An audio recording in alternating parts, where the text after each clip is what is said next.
Now's a good time to remember where tequila's story truly began. In 1795, Cuervo invented tequila. Cuervo. What are you doing here? Cuervo. Anytime someone says Cuervo, I show up. Well, I do know that to be true, but even during ad reads, like... Cuervo. I think he could lay out, especially for one of our great partners. Sweet, delicious Cuervo. Since then, Cuervo has stayed true to its roots. The same family, the same land, the same passion. Cuervo. So, enjoy the tequila that started it all. Cuervo. Cuervo. The tequila that invented tequila. Proximo. Cuervo.com. Please drink responsibly. Cuervo. Start of the day, start of the day, it is the start of the day. Start of the day, start of the day, it is the start of the day. Start of the day, start of the day, it is the start of the day. Start of the day, start of the day, it is the start of the day.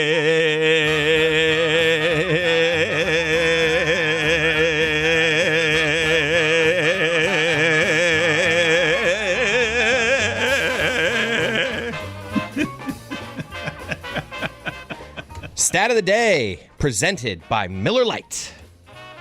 So someone grouped all of the teams in the what are constantly referred to as the four major sports in America. So Major League Baseball, NBA, NFL, NHL.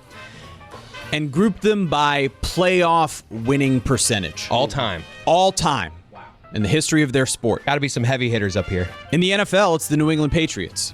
Brady. In the NBA, it's the Los Angeles Lakers.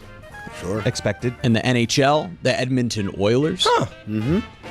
And in Major League Baseball, it's your Miami Marlins. No way.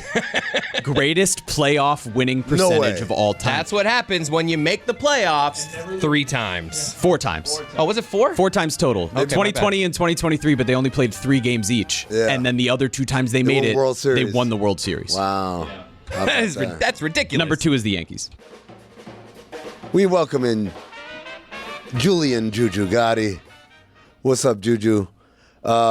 First of all, I want to ask you, we didn't get any time on the show about this, but me and Tony are on to this Ace Bailey thing.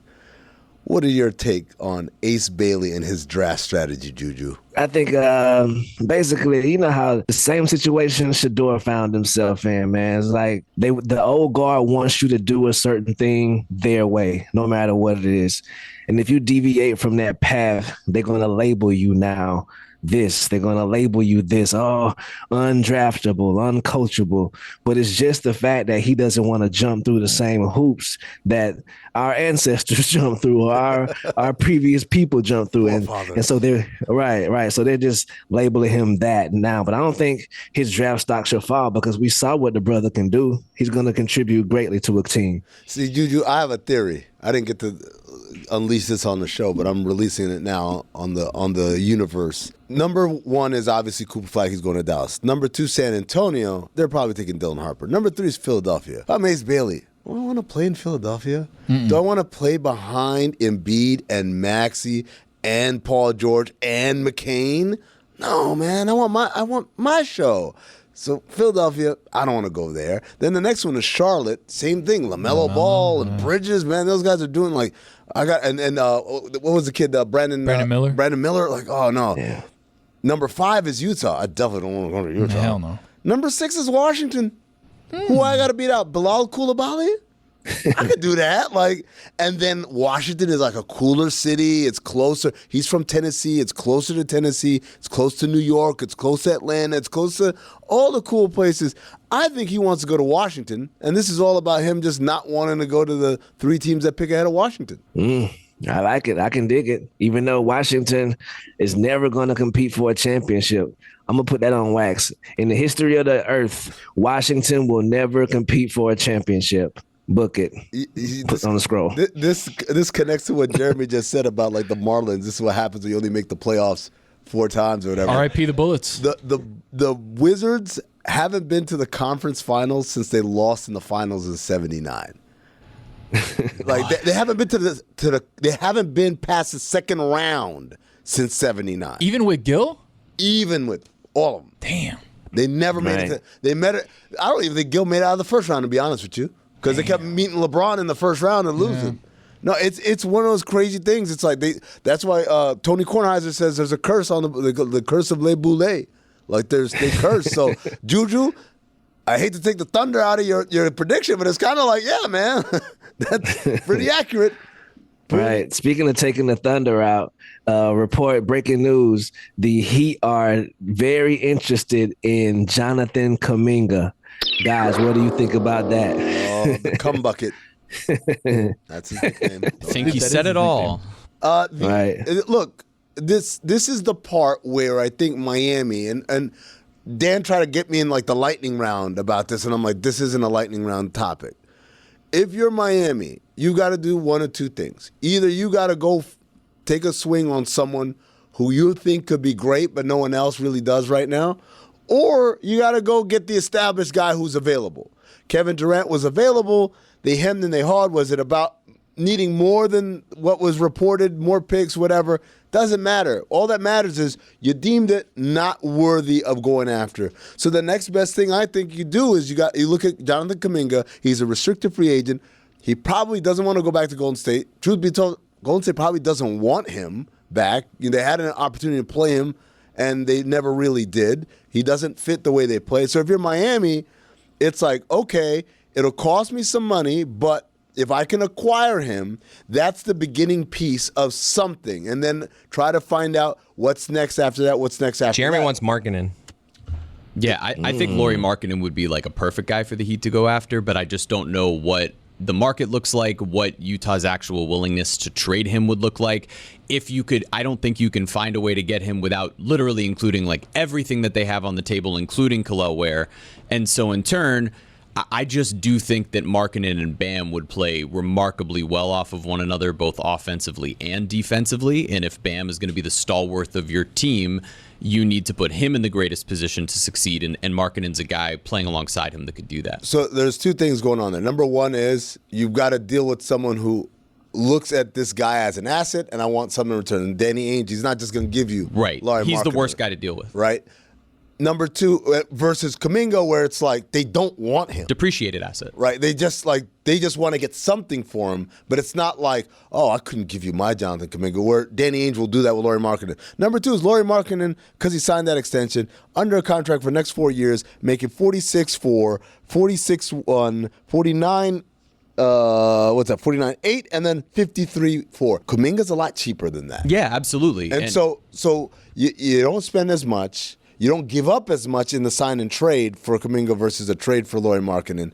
And, he's got some upside to him. Markkanen's the right guy to pair right now with just sort of the guys who are out there. If you're not going to add Durant, you still want to add a high-level player. I think the reality is for Miami right now is they're in this weird in-between because next season they will have such a tremendous amount of flexibility because they have so many contracts coming off the books. They have Tyler Hero in that position if he doesn't sign an extension now, going into the final year of a deal.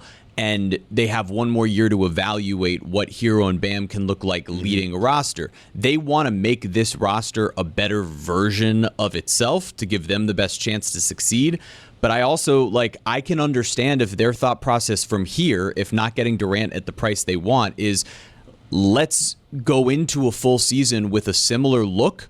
Basically give the keys to the couple of younger guys and Bam and Tyler and see what we look like come the trade deadline, whether or not guys have built up their value, lowered their value, and sort of evaluate from there because they're in this weird in-between phase. Yeah, see, to me, it's like the cost of getting Kuminga is going to be relative. It's minimal.